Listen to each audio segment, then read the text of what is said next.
Hello and welcome to the Every Other Saturday podcast for a brand new episode this week where Rangers have had a massive opportunity over the past couple of weeks since we last spoke on the podcast to really put their foot down and stand as title contenders, but we've just failed on both of the games. One of them should have been an easy situation. You're away at Livingston, they haven't won a game since August or something in the league.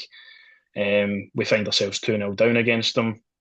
We of course salvaged that back to two each. Celtic get beat that weekend as well. VAR does VAR things, and you're left thinking that weekend is maybe a decent point because how bad we were. You then fast forward to the game against Celtic a couple of days ago, and that was a game where we said at the time, even speaking when we're not being doing the podcast, this was a must-win game for Rangers at home at Ibrox, to really put a bit of mileage ahead of Celtic because they've got their game in hand tomorrow, and if they win that, they go ahead of us. So considering the situation that they've been in, considering how we've not lost a game since Hearts away in like December, we're still no further forward than where we have to be, because of so many poor performances that have led to draws.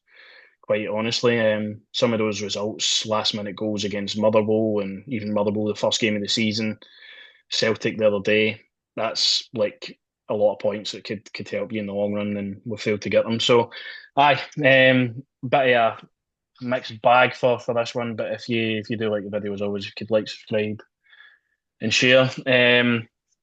As for the game, it's such an annoying one to talk about. I've tried to just not think about it since it ended, but the first 45 minutes of that game, I thought, right, Rangers are back here. This is a Rangers performance you could be happy with against your rivals at home. You go 2-0 up, you score, quite honestly, one of the best goals I've ever seen in my life. And the second one wasn't too bad either. And then, I mean, that second half literally just costs the game. We just collapse. I will let you say, that's the name of the podcast today. Rangers being Rangers. You go for incredible highs, thinking like the tide's finally turning, like we're actually going to change something to that second half, man. It's just life of being a Rangers fan, man, honestly. But at the start of the game, even like the build up and that, like we were both saying, it was a must win game. There was a weird atmosphere about it. There always usually is when it's an Old Firm, but I think it's just 'cause, like, you were nervous more than anything because we knew we had to win the game. I find it mental as well, like the bad season Celtic, well, even like the way the media like saying it and that, and like I'd say they're probably still in more of contention just because they've been there and done it compared to us, man. Like it's just so frustrating. Like you said, like the goals we scored were unbelievable. It's like probably the two best goals you've seen. Old Firm, the second one's not even getting as much credit, which is also a brilliant finish just because the first one was so good. But yeah, it's just like you say, frustrating, and that's now what. Uh, at the Hearts game, I think we played really well, but there it's like Livingston away, Hibs away, Motherwell away, but it's just stupid wee points that when we've got time, we've actually got a chance to close the gap. It's great going out and but going in a great winning streak when you're 10, 12 points behind, not really in it, when nobody's really expecting much. But when push comes to shove, when it's like crunch time, we've seen it before. I said it a few weeks ago. Like it just takes one or two games for Rangers usually, and the wheels just seem to fall off. And I just feel like that's happening again. It's just so frustrating. Aye, because you go on, as you say, you go on a good run. Since Danny Rose came in, a couple of subpar performances. Obviously, had Europe to deal with as well. But by all accounts, I mean, we've done well to get where we are. But I think the problem with this Rangers team and the management is we don't want to then make that jump up to being the team that's to catch. We're just kind of happy being that team that chases for some reason, and that's kind of been Rangers for a long time, where we just want to be that team that takes part. We just want to be in the mix rather than actually be the dominant team in a league chase. And we've had multiple opportunities to do so. And some of the performances have just been scandalous at times when we've had to. And I think you can look at Rangers teams gone by and think, right, well, those teams maybe didn't have the star striker that we needed to go and win the league, or they didn't have defenders at the time or whatever. But this team has everybody fit. This team has everybody in positions where money has been spent this summer and this January to really go and push on and win this league. And there's just too many poor performances that have happened since our last league win, which was against Hearts, and we had that one against Kelly as well. But I mean, since that block of games where we thought, right, coming out of the transfer window, we have to just win all our games. We've really struggled to do that, and I don't think it's a question of how good we were in the first half. I just don't understand how we can't translate that into a second half performance, because that was like watching two different teams within 15 minutes of each other. That Rangers team is applauded off that pitch by everybody in Ibrox, and then they come out and look as if they've never kicked a football before. I know Celtic have made a couple of adjustments at half time. They've brung on Hatate, that's done well in the game. They've brung on Punekti, which I was surprised he didn't start because he caused a lot of problems down that side. But Celtic looked way more of a threat than we did. And I think that boils down to the manager. We sat in to try and win the game rather than go for the third goal, which would have guaranteed us all 3 points in the game. And like other games gone by where we've got those points, like St Mirren, Motherwell at home, we were hanging on rather than going trying to get a goal. And it's just a bad trait for this Rangers team to have. It's a bad trait for a team that's really chasing a league to have. You need to go and secure your points and secure your games while you can. And I felt at the time we had to score that third goal in the first half because we were like so on top. Like it's not even a laugh at how good we were in that first half. It was like everything we seemed to do worked every single time we pressed Celtic. It worked. We didn't let Celtic out their own half the time, and they had to rethink it at half time. But that just makes the result all of that more disappointing and annoying. So frustrating, mate. Like you say, like when that 2-0 up, man, like, I don't think I've seen the Ibrox like that in an old firm. Like just like pure like in disbelief of how well the team's actually playing and that they've actually turned up for once. Because I remember when the last time they were on here, I was like, it's on paper, like you were saying earlier, like this isn't the team of the old, and it's like Celtic are brilliant and we're like doing all right and get a decent result. And I'm like, on paper, the two teams like comparable. I think like most neutrals would agree as well. Like we are the better team.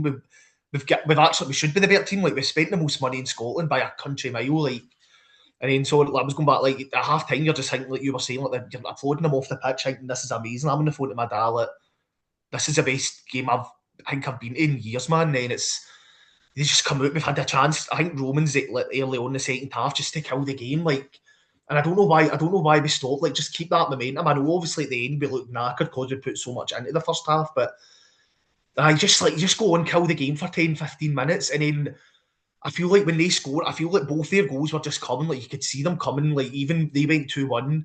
I think I said that to you at the time. We've got no one. We've not got any leaders in the team to be like right. They've come on to their game a bit here. We're still 2-1 up. Let's just calm it down for the next 10, 15 minutes. Just even let no even like just go full throttle. Just like get a feel of the ball again. Like make sure everyone's comfortable in the ball. And I don't know. I don't know if that's maybe Danny Rose told them to if you concede a goal, like I don't know, try and play long. We were playing long balls up to Nadir and Chamiti who couldn't win a header. Celtic were first to every first, second, and third ball. I think somebody said today, I think Butland had like a 30% passing accuracy in the second half, Oh, he was terrible in the second half. ridiculous, man. Like it's just not good enough. Like you say, like you want to be that dominant force. Like we've not got any excuse now. Like it's not as if I know Celtic have got money in the bank, but they're not spending it. We've spent the money this year to be the dominant side, and we've just not translated it on the pitch at all when it matters. Like I say, it's great beating Celtic away from home last year and at the end of this year when there's no really any. Obviously, there's always pressure in an old firm, but when it really matters, when you're actually going for the title, they just never seem to do it, and it's just been the same story for years, and it's just so frustrating. I don't know if that is boils down to the players or the manager if he's told them to do that. Obviously, we'll never know what's said there at half time, but it's just frustrating, like you say, to take the draw because obviously you knew it was a must-win game, and then the way the game folded out, man, like to come out in the second half and play like that, I think it's just unforgivable, especially the way the season's went, man. It's just gutting, like it's just so frustrating. It's one of those results that could have been a real momentum builder as well. Like you beat Celtic back to back in the last two fixtures in the league, then you put yourself in a really good position to then finish above them and challenge Hearts. It could have given us real leeway in terms of right, let's just go after Hearts now. Whereas I feel like we're going to be going to this game that we'll talk about eventually as well next Sunday with a slight bit of I don't know really how this one's going to go. Whereas we were going to that game and Sunday there and thinking we're the better team, we should win the game. And for 45 minutes, we were by far the better team. There was only one team winning that game. Rangers lost that game because Celtic, they did improve. They brought on players that improved them. But Celtic aren't exactly carving out chance after chance and putting us under so much pressure. We put ourselves under every single bit of pressure in that game.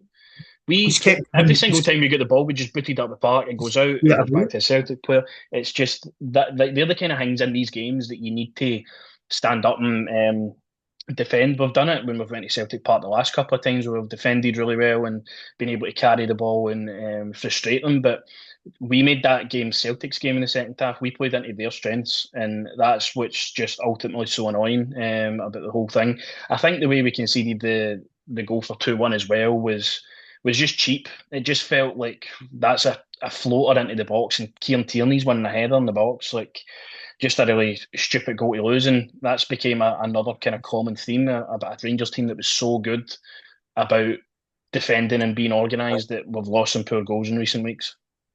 you see that's the thing I was saying, but you seen it coming, and then I think it does. I think it does relate to like we've not got anyone that can be like right, just calm it down for 10, 15 minutes. You shouldn't even be able to do that. You're playing your biggest rivals at home. Like you should be up for it the full game, but we've just not got him to be like right, sit in. And I could even see like even like maybe like in years gone by, like say we could be pressing Celtic, and I think Celtic just see that game out. Like we've just not got that about us to do that. Like you knew as soon as the 2-1 goal went in, after 10 minutes when we didn't change anything, we were actually playing worse. You knew Celtic were going to equalise whether it came for the penalty or not. Like people can say as well that the penalty was controversial. I think it's a penalty that we'd be scheming for it as well, but it's just I don't know. You're just annoyed because you know you're used to it happening, and there's nothing Mm-hmm. really. I can't really see this team. Or I wouldn't say we're out the title race, but I can't see this team really pushing on them and bucking up their ideas, and it just puts out all the pressure on now for this Sunday coming because it's like if we play brilliant in the second half and we're what 1, 2 or 3-0 up, like you get that in the back of your mind now, playing like what if we come out and Celtic have one chance and we're all over the place again. Well, that's the thing. I think it's going to be there's going to be a sense of optimism now for Celtic coming to Ibrox with more fans as well that will be behind that goal. So that's a game that we can't allow to make Celtic's game. We need to just impose ourselves all over that game. And for 45 minutes, I've got whole confidence that this Rangers team can do really special things. But that needs to be a 90-minute thing. I see every single time I'm looking on Twitter or I'm at Ibrox, full voice, full 90 and all that. Like, how about we see the fucking team play for full 90? Because I can't remember the last time I saw us play well for a full 90 minutes, full performance, full team performance, where we really just from start to finish were the exact same team. It's just not happened, and that's what kind of needs to happen if you're going to win a league title. But we'll go through the team and we'll kind of give our opinions on each player.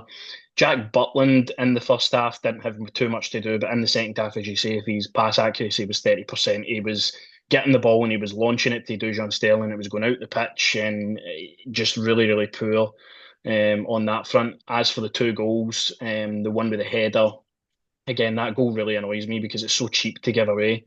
And then the penalty, of course, I don't think Butland can do much more. He saves Hatate's initial penalties, follow up, and then nobody's there to clear the ball off the line for the equaliser to go in. But bit of a mixed bag. It'll be the same for everybody. Everybody will just be like 45 minutes good, 45 Mm-hmm. minutes bad. As for the back four, I think Sterling had a decent game in the first half. I think he used his physical presence really well. Definitely got up the pitch and helped Scott Olsen at times as well. So I've not got too many complaints about Dujon Sterling. I think collectively as a first half we were really, really good. And then the second half just such a large drop off. I think Suter and Fernandez had their moments, but again, like just poor defending for John Suter. Like how many goals is that he's given away now where it's like, mate, just man up and like the one against Hearts, Claudio Braga just like basically jumps over him to get the ball for a header. Like, I mean, he's such a weak defender. I can't Like he believe loses that's it. our captain. Twice he loses the ball. hmm Thinks it's his fault for that second half goal. It's just not good enough, man. Fernandez obviously has been good at times. I think he again showed how good he can be physically. In that first half, second half again we were up against it at times where the defense had to be switched on, and I thought he was all right. To Romans, again, first half, I'm speaking about a generational left back that we've now bought. If he puts that one in for 3-0 at the start of the second half, you're laughing. But again, a bit of a mixed bag in that second half. And it's just so weird how a team can look so good, so positive, so confident, and then the second half just completely change. And that was quite the story for Nicholas Raskin, Chukwane. They just couldn't get the ball on the ball and just couldn't make it stick. Mikey Moore, again, he tried and he tried. That's something I'll always give him. He doesn't ever give you 2 seconds to breathe. He's always trying to create something.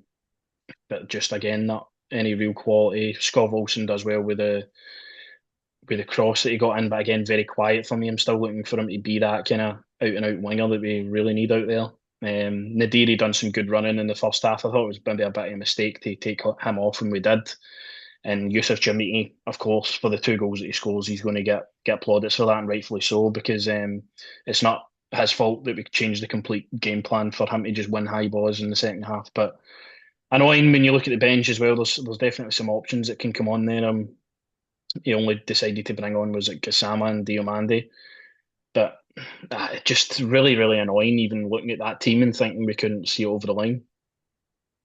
Like you say, like you could just go through this full team and be like, first half brilliant, second half shite. And I don't know what that was about. I don't know if that's, I don't even know what you think. I don't know if is it the players like just maybe just running out of gas? Is it them maybe thinking right the game's won, like just no being arsed in the second half? Is it Danny Rowe telling them to sit back? Is it that I don't know Danny Rowe as well only making 2 subs when he's get I even like definitely think it's tactically, to be honest. yeah, even if you're not a fan of Bajrami or Miovski, like in a game like this, like just like you need to get you had I feel like you had to get them on, especially in the last 15 minutes, just to see out the game. Like Celtic were all over his man like a rash.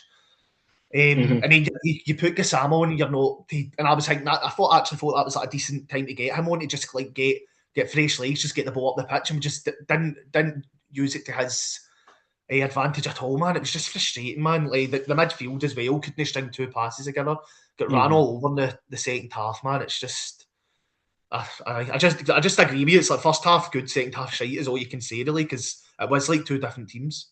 I was literally like watching Rangers, like Aye, as good as we've seen Rangers like in a long time, to and then the stuff we've seen. Rangers like we've seen over the past couple of weeks there. It was a strange one, but somebody we obviously need to highlight is Yusuf Shamiti in that first half. I mean, I can't remember many goals that made me like literally speechless. Obviously, enjoying the celebrations of the goal as well, but like after thinking about it, like what did I just see there? Oh, He's a player that has definitely been capable in these big games of providing moments, but that is something that's just top drawer that many strikers across Europe couldn't even really dream of doing in that a game of that magnitude. And his second one is just so persistent as well. Like such a neat little finish as well. And it's just annoying thinking about it because at that moment it was just so good. But he's somebody that so far we need him to obviously turn up in your Libya ways and all that. But in these games, if you can keep providing moments like that, he's going to be a big player for us. aye, like you say, I actually don't think the second goal gets enough credit because of how like unreal the first goal was. But like you say, to get round Arajo and then to even like poke it by it was just brilliant, man. And then at that time you're thinking like this could be eight Rangers won't now, but obviously it wasn't meant to be. You're just used to Rangers being Rangers. Can't have an 8 and 2 good. So Hmm. just again, it's just overall frustrating. I think that's why we didn't even want to do this yesterday as well because it's Hmm. still just sitting, man. Like I don't know. I'm just kind of fed up with it all, to be honest. Because I you know think you know it's what you can be, and then you correlate it to that in the second half, and you're just like, why are you doing this to me? I think it's when you look at it compared to the 2 each draw we had against Livingston, you're actually leaving that game. Obviously, the opponent you should be beating, but you're actually leaving that game with the way things went that day, thinking that's actually a good point because we were absolute shite there. Mm-hmm. It's the fact that we were 2-0 up and just couldn't defend our own box. And I think I've got a screenshot in here for the penalty as well that we'll talk about. Realistically, if that's on the other side, we are screaming for a penalty. There is no literal way that that is not a penalty in the concept of this game because Dyson Maida probably maybe gets a goal there if it doesn't hit off Sterling Sand. Watching it in real time, obviously, I'm at the enclosure, watching it all the way up the other Uh, side of the pitch. I'm like, that looks like an unbelievable save for Jack Butland that he's just made himself big and it's hit half him. But I don't think I can have too much complaints about that given as a penalty. Obviously, it's annoying because you see Celtic get these penalties, these late winners, these late equalisers all the time. But again, on the flip side of that, Celtic just never give up, and that's something that we actually done in that game. Like we just gave up when it hit 2-1. I thought we're just prepared for the inevitable. We're just trying to defend and defend rather than take a vulnerable Celtic team toe to toe again. Like you take them toe to toe, you win the game. Like that's the annoying part of the whole thing. But then that's that again. I've said it like 2 or 3 times, but we've not got aimed in the team to be like just calm it down for 10, 15 minutes and then go for it again. Like you've got the players, you've got the players to come off the bench and do that. Like we pace, like we obviously to put me Oscar and then like Gassama and that. Like it's just so frustrating that we didn't, and then like for Danny Rose just to sit back and absorb it. Like you say, at 2-1, you just knew they were going to score, man. Like penalty or not, they'd have probably scored for the corner that they'd have got anyway, man. It's so annoying. Like Hmm. it's actually so annoying because I've said it like if like two teams on paper, like we are the better team, like we should be winning it. We've spent the money, we've got no excuse to not be winning this games and going for the league. But it's just a mentality issue. And Hmm. it's been the same for a while. And I don't know if that's actually feeding into Danny Rowe now to think like he done it against Motherwell instead of like trying to go. I think we scored like, the first 6 minutes and actually done fuck all the rest of that game. To be honest, like it's just so annoying because you know you seen it in the first half. Like we know we can do it. Like, we've got the ability to do it, but it's just when we don't do it, and it's going to cost us at the end of the league. Because I think we've dropped. I think I said that to you. Like in the last 5 like must-win games, we've dropped like 10 points, Aye. with 5 draws, and including like Celtic, Livy, Motherwell, Hibs. Like it's not good form if you're going to win the league. Like you're not going to win the league playing games like that and not picking up Hmm. points. That's the thing, and then the overriding emotion at the end of the game is like that was just Rangers being Rangers again. That the title of this video.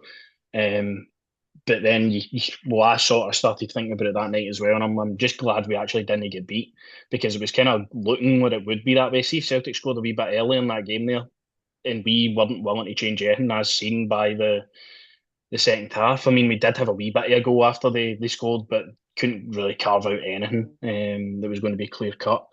Um, just a really, really frustrating result. And it does bring the question now to Danny Rowe, maybe the first time that he's been questioned off a large number of the sport, if he's got what it takes to really charge on Rangers to a league title. And of course, I'm not saying go and sack the guy and get rid of him and all that. He's done a lot of good at the club. He's brought in players that have definitely improved us. He's improved players that have already been there. He's got us to a Rangers team again, which I think it takes a lot to do going by the start of this year.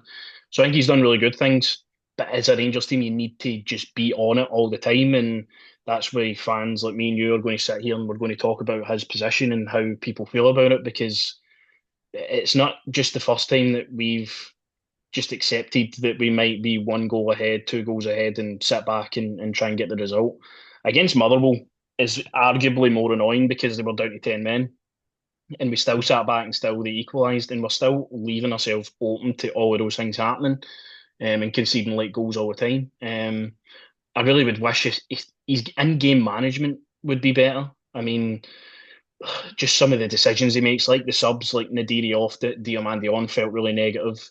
Gassama on for Scott Olsen felt kind of like for like, but you're playing Gassama out on the right hand side again, where he's notoriously better on the left. It just seems like these kind of mistakes keep happening, and some of the players that he doesn't choose to bring on, I would be bringing on Bayrami like all day there because Bayrami will give you energy in the middle of that park and he'll give you a threat going forward in the middle of the park. You can kind of shift about more and Gassama and you can try something a wee bit different. But it was a massive, massive L for Danny Rowe this game. Like some of the other games have been, like the Hibs game away from home was just disastrous. You can tell about 5, 10 minutes into a game sometimes That's when we're so just going bad. to drop points. And like Livy last week was quite similar to that Hibs game, but totally different this time. We obviously start really well and end the game poorly. But what's your kind of thoughts on Danny Rowe? Like for me, there's some things that definitely need to change. And I really hope he learns for this result now. Well, that's what I was going to say. He's young anyway. I think he's only had like what, a year or two actually managing like as a manager. But see the thing as well, I don't get like see even at that game, just take that game. See if you even want to sit, if you want to sit back at 2-1, like why are you only making 2 changes then? Like you're just contradicting yourself. Like you'd want more fresh legs on, maybe put another midfielder or two. I know we brought Diamandi on, but then like maybe flood the midfield. I don't agree with that. Like we should have still waited for it. But if your tactic is to sit in, then I don't get why you're only making 2 subs when Celtic are all over you and you're already losing legs in the pitch. Like it's just bizarre. And then, like you were saying, the Motherwell game as well, like choosing to sit back, I just don't get it. Is it? I think somebody made a good point to me as well. Is it because he got away with it at Hibs, like in one of his first games, like Hibs away, when we won 1-0 and then just sat back and got away with it, saved a penalty like near the end, and he's maybe thinking like that's the way to go for now on. I don't know. It could be that, but yeah, like you say, it's just. I think there's definitely questions to be asking like his style of play when we're winning games, which is more annoying. It's not even we're having to chase games. I know Livingston was a different proposition, but in these games when you actually need to like get the second goal, get the third goal, we just can't seem to do it. And I don't know. I just don't. But like I said, it's just weird. Like if you wanted to sit back like that, and like if you want to sit back and play like that, we'll make the subs to do that. Like change your formation to do that. You can't choose to sit back and then keep the same formation, keep the same players on the pitch because you've played the players on the pitch in the starting 11 to try and win the game and go full throttle. So it's not going to. You can't coincide that to then playing the exact same team but with different tactics. Does that make sense? Do you know what I mean? Nah, no, totally. I just think I just think he overthinks a lot of things. To be honest with you, I think he got the team kind of spot on Sunday, right enough. But just in terms of the in-game decisions, I think that's been something that's been quite poor. As time has kind of went on about Danny Rose so far, and it's something that he's going to have to learn because we're going to play them again on Sunday. Of course, Celtic play midweek, and again, Celtic could be fresher with the midweek game that they play as well. It'll be a tough one up in Aberdeen, but you're expecting them fully to get a result there because Aberdeen are poor this season. Um, but then it comes back to us again on Sunday. We're waiting for this game to happen. The exact same fixture at Ibrox again. It needs the exact same level of performance in the 45 minutes for the complete 90. It's a whole different game because it's a cup game. I feel as if you win this game, you've got a really good chance of making yourself a favourite to win the whole thing. So there's a massive incentive for Rangers to really go on and push for this game. It's at Ibrox, you would definitely feel more confident.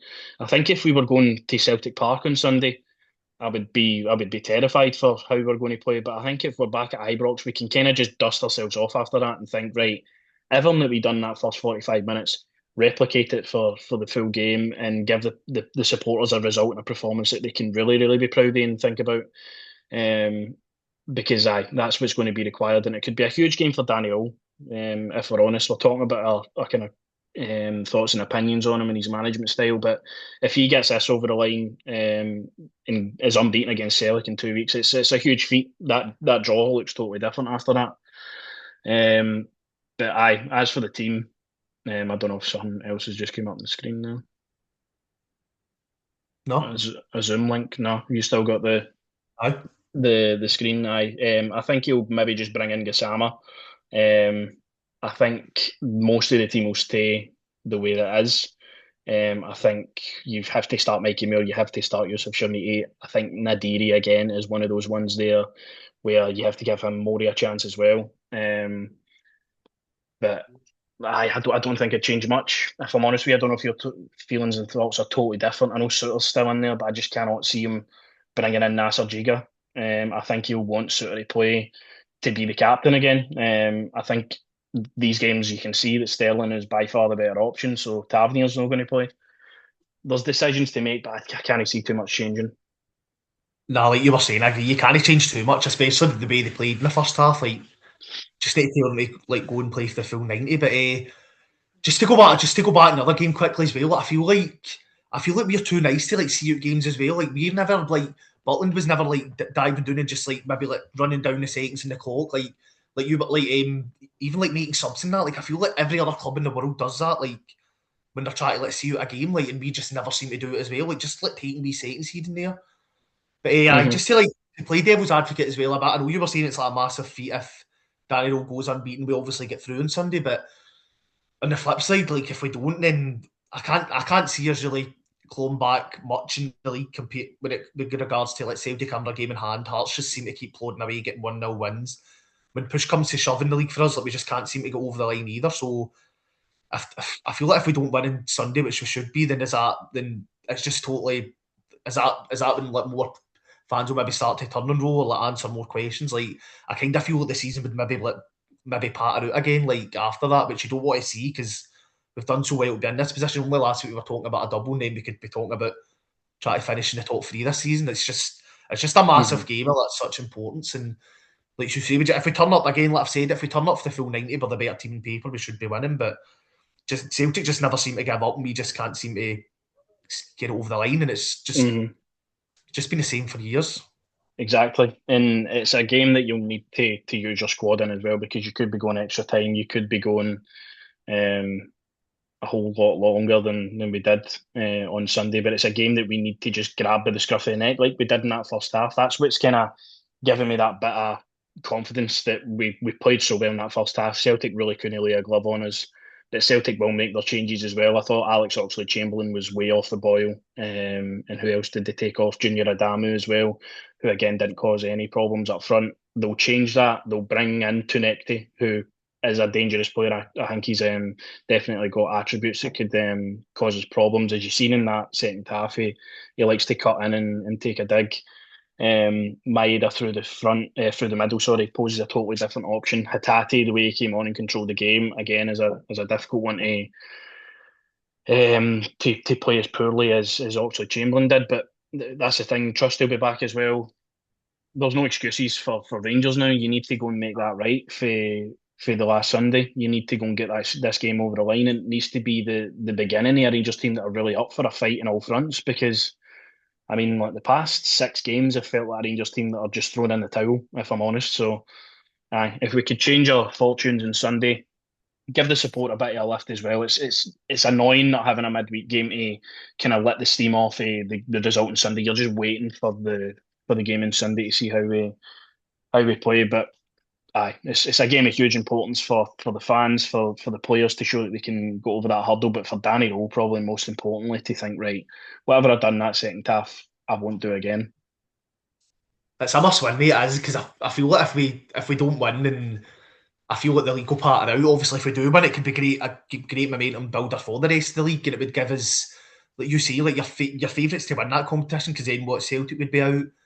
I think Motherwell are already out. Hearts would get knocked out early on. Hibs are out, so there's really no excuse, and you just want to use it as a booster. Obviously, it'd be massive winning a game like that because I think that it's the first time in 9 years that Celtic have had like the full of Broomlin. So Yeah. it's just a must win, man. Like there's just no excuses. So, and I Hmm. hope I'm not here next week just deflated Well, that's because it. yeah, That's it. They need to change the fortunes of this season. Again, you're reacting to this over a draw. Any other time in any other like year, a draw in an Old Firm game, you would maybe not mind it. But the manner of that performance just has to be the catalyst to go and win this one. So we'll see what happens next week. But as always, if you do enjoy the video, let us know your thoughts in the comments. Who you would start in the game on Sunday? Would you make any changes? Thoughts on Danny Rowe as well. And we'll discuss them next week. And we'll be discussing the Celtic game in detail then. So we'll see you then.